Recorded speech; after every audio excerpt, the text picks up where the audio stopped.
All right, guys. I wanted to share something with you guys that I found that was pretty awesome, but somebody messed it up.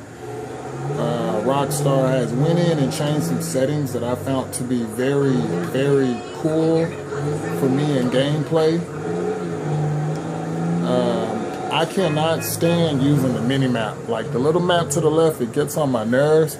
It's because you can't always see who's around you.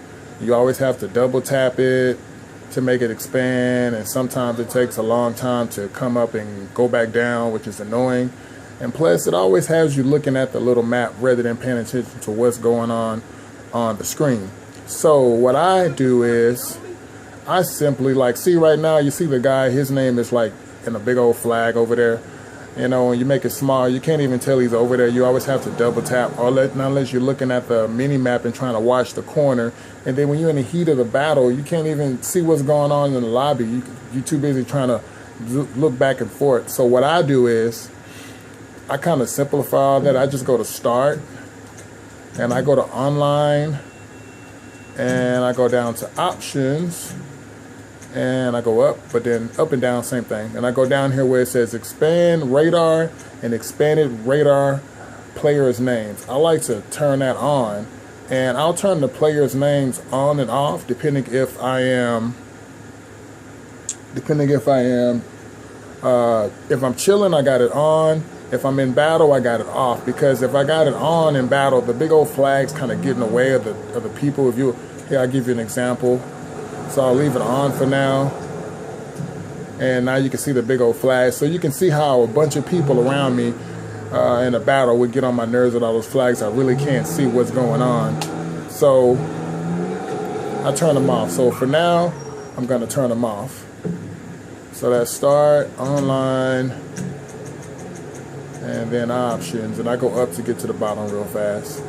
And turn them off like that. And the player overhead display, I keep it on name and crew tag, so I can tell if it's 3 or 4 people coming at me, if they're in the crew or not, without having to triple tap to see the players to try to match them up and stuff like that.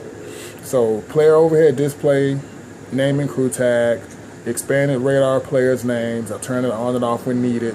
And expanded radar, I leave it on. What Rockstar has done that has like pissed me off is that when I jump to lobbies now, I always have to go change it to on, because I'm used to playing with it, the map huge over there, which is great.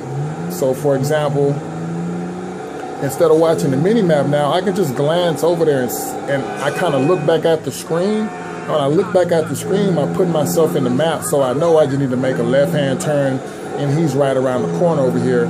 But I happen to double tap to make the map bigger. So my eyes are always on the screen, so I'm one step ahead of these guys. I'm not saying I'm the best at this game, but right now I'm looking at the map and I'm basing everything off of distance. So now I know how close he is. See, now right when he gets to the tip of my arrow, he's in lock-on range or assisted aim. So I'm gonna move out of the way before he kills me. And the police ran into the back of me and they come at me. So pay attention to the 3 corners of my arrow, how close people are to me. Whenever they're in that arrow space, whenever they break that tip of the arrow, I can lock onto them if I was out of the vehicle. But I'm in the vehicle right now, so I'm good. He just ran into the pole, non-drive himself. So check it out. Let's see if he's gonna chase me. Nope, he doesn't. So I'll go over to the bounty again. Let's see. Give you guys an example. So right now, if I was out of the vehicle, I could not lock onto him. But as soon as I get to that tip, I can now lock onto him. Oh, did he kill me? Nope, he sucks.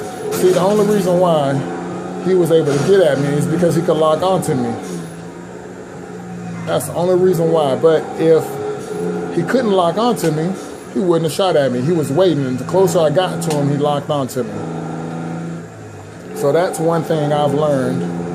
Playing the game based off of distance and range instead of just having a little mini map that you run around chasing everybody with. So when you get out of the vehicle,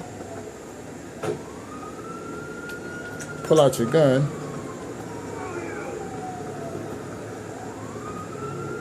and once again, whatever breaks the tip of my arrow is on lock-on mode. And when you play with your map expanded like this the whole time, you pay more attention to your player's body. it's like you can't see his energy level, but you can pay attention to where he gets shot at.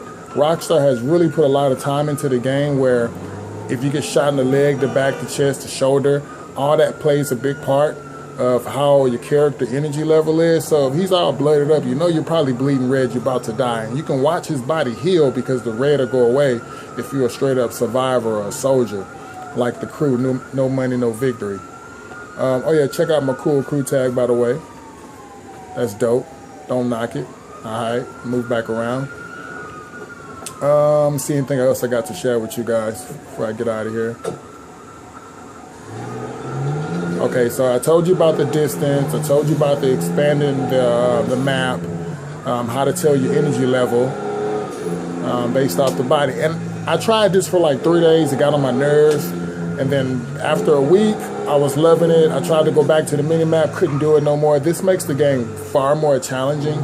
I wish Rockstar would just make everybody's map like this and everybody have to turn up their gameplay a notch. Try to keep this under 10 minutes. Let's see. And then everybody knows that everybody's now, the new way of holding the controller now is kind of like, if you can see my hands, you take your pointing finger and you put it on the X button now, and then you take your what is that? Your middle finger, and you put it on the trigger finger now. So now you got your pointing finger there. Let me get out of the vehicle. So now you got your pointing finger here on the X, and then you got this finger over here, your pointing finger. I'm sorry, your other middle finger on L2 to zoom in with your pointing finger on X. And now when you're holding those two together, look at the view. Look how the view changes versus being like this. You're zoomed in, and now you can run when you're holding down L2 and X. They call this the claw grip or something. Some dude told me about it online. I thought it was pretty awesome.